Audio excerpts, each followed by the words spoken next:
Okay, so I'm going to show you today how to use Google Forms as a exit ticket in your classrooms if you so choose. The first thing you're going to want to do is go to your Drive.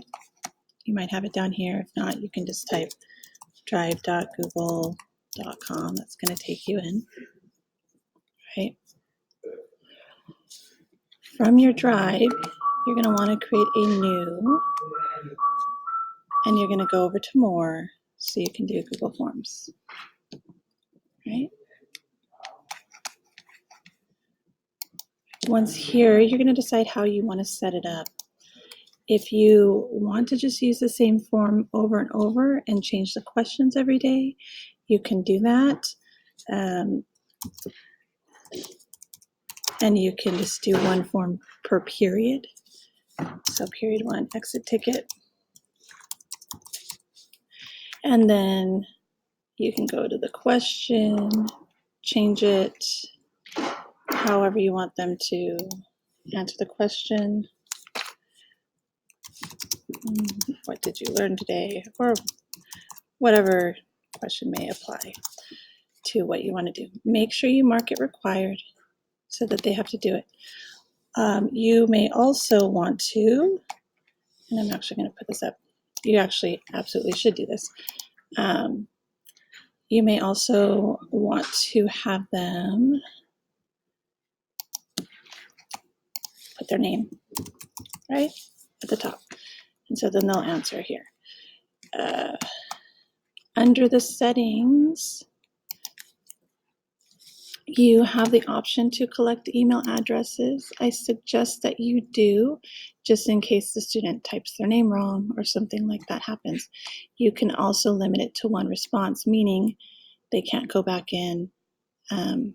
They can't go in again and add another answer and another answer.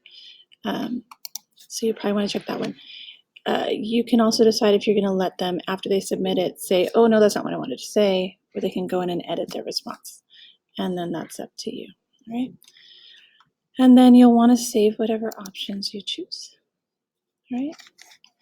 If you want to change the color or upload an image of some sort, you can. Maybe color code it per period for each period that you're doing. That's there on the little color palette.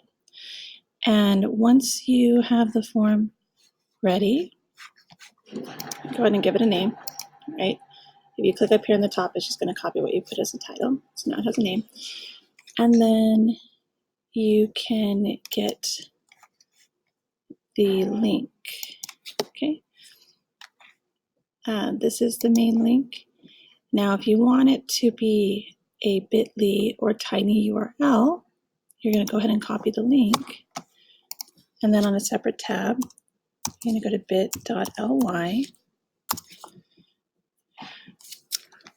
and sign up. If you've never signed up, you can sign up with Google, or if you have an account, you go ahead and log in, right?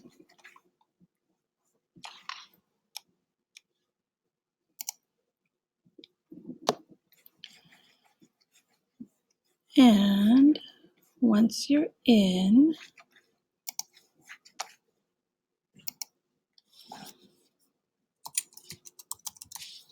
I'll ask you a few questions, but you're going to come up here to the create. You're going to create your little bit link. So your long URL that you had from your form, you're going to put it there. All right. It tells you it created one for you, a short one. However, you can go ahead and write something custom as long as it's not taken. So I might want to say Valuette